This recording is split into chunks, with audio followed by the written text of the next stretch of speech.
Let me go ahead and indicate the directions of the current. So the direction of the current is such that there's I1 here. This is I1. Then there's I2 that is going down here. This is I2. And this is I3.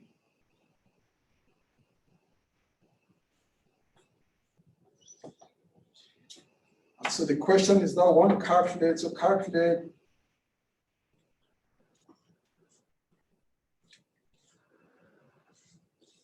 the current.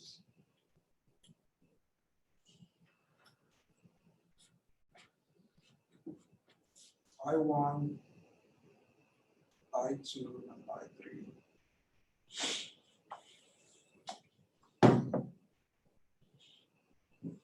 Again, as I said, if I'm going to give you something like this in the exam, I'm going to give you the directions of the current, just because it makes the problem a little bit easier.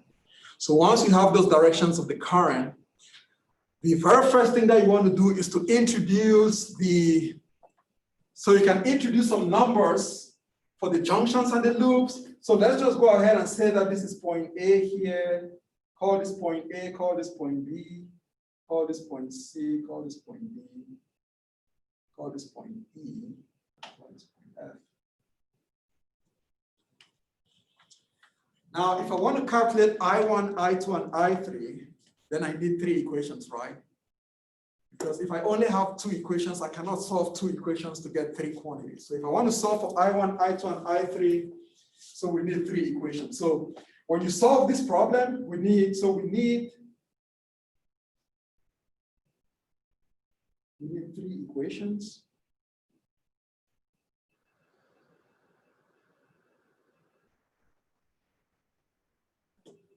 And those 3 equations here, one is going to come from the junction rule. And then 2 equations will come from the loop. So the junction rule gives me my equation number 1.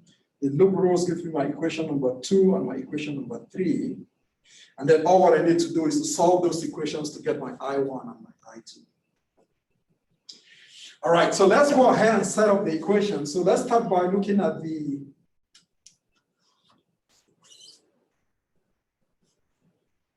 so let's look at junction number C. So at junction C,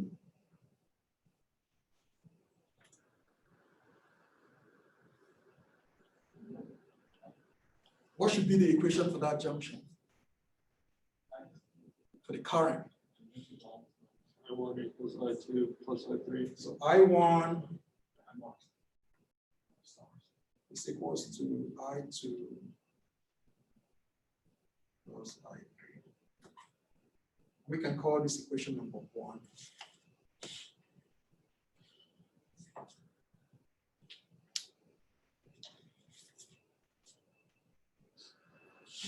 Now let's do the loop. As I said, again, you can use whatever loop that you want to use. You can do clockwise or counterclockwise.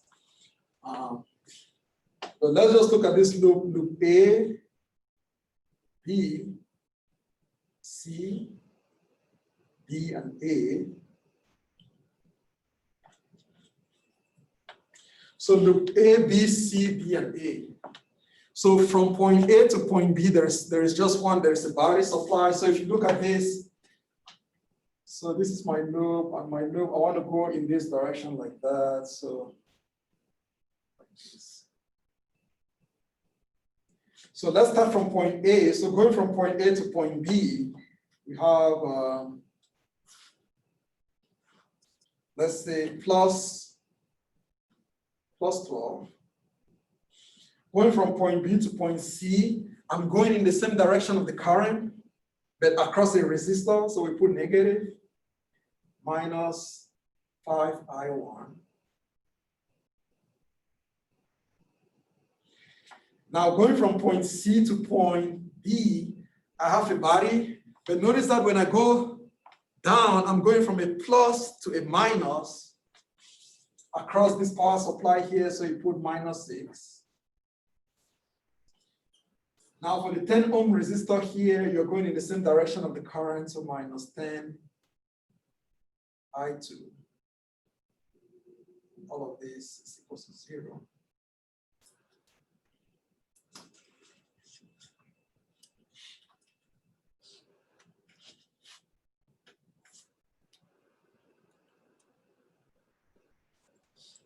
Now I can write this equation as,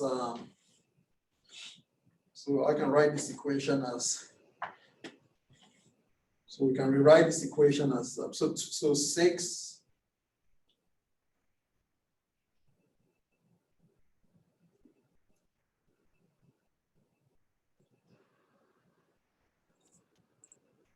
now let's call this equation number 2. So this was my equation number 1. This is my equation number 2. Now, if you mess up just one of the signs, everything is going to be wrong. I think that's a key point to remember. Once you make a mistake with one of the signs, if one equation is wrong, it means that all the currents are going to be wrong. So you really want to be very careful to set up those equations correctly. Again, the signs, is it a plus sign? Is it a negative sign? That's just what you need to remember. Now, finally, let's look at this final loop here. So we'll call this the loop. So loop C, E, F, B, C. So for this loop, again, going across the 3 ohm resistor here in the direction of the current, so -3 I3. From point E to point F, I'm going from plus to minus, so there's a drop, so -8.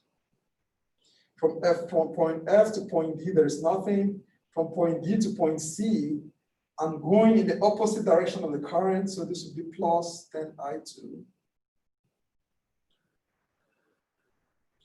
And I'm going from a negative to a positive across this 6 volt body, so this is +6. This should be equal to 0. Now I can rewrite this equation again. I can rewrite this equation as, so if you write this equation very well, you can say that 2 is equals to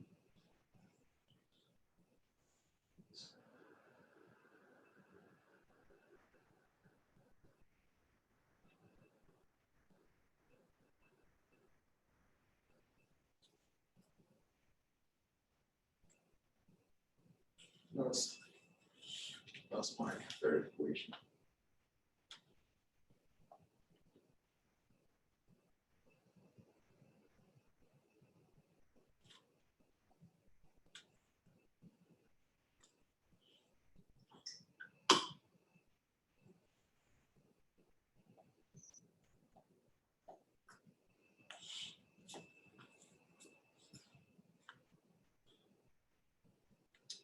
All right. So now we need to be able to solve these equations to get so how would you solve this equation? So you have 3 equations here, and you want to solve to get I1 and I2.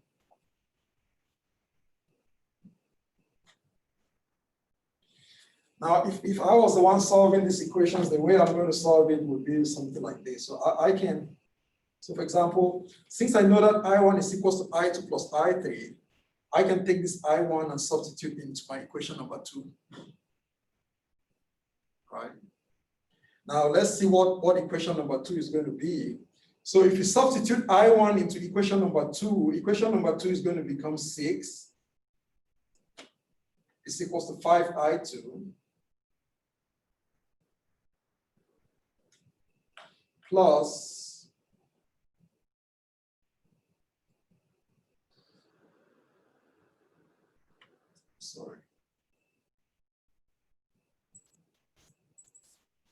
this would be 5, I'm sorry. Now tell me if this is correct. This should be 15 I2.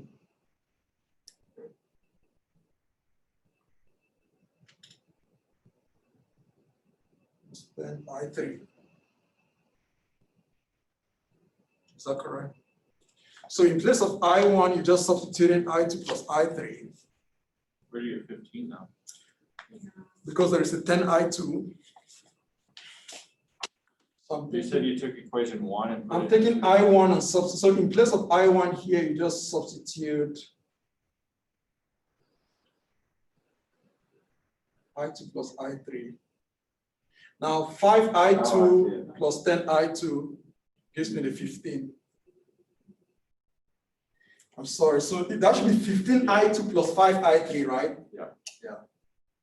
Wouldn't it be easier to just substitute, solve for I2 or I3 in equation 3? As I said, you could do this in any way, Okay. right? You just need to figure out what works best for you.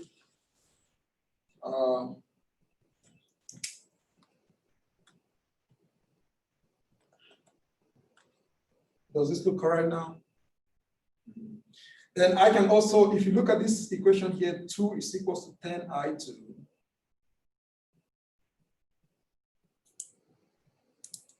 Now, these two equations only have I2 and I3, right? So I can use elimination or substitution to get myself that equation for I2 and I3. Once I know I2 and I3, I go back into equation number 1 and solve to get I1, right? So I'll write down the answers here. So if you solve this, just because of time, but if you solve this, you get, so your I1 should be equals to, let me write down the numbers here so you guys can verify. So your I1 is 0.611 amps. Your I2 is equals to 0.295 amps. And your I3 is going to be equals to 0.316. Now, what I want you to do is that, why don't you also try this problem? Maybe try with a different loop. You can try, for example, loop A, B, C, E, F, E, and A. So just try that and see if you're going to get the same result, right? But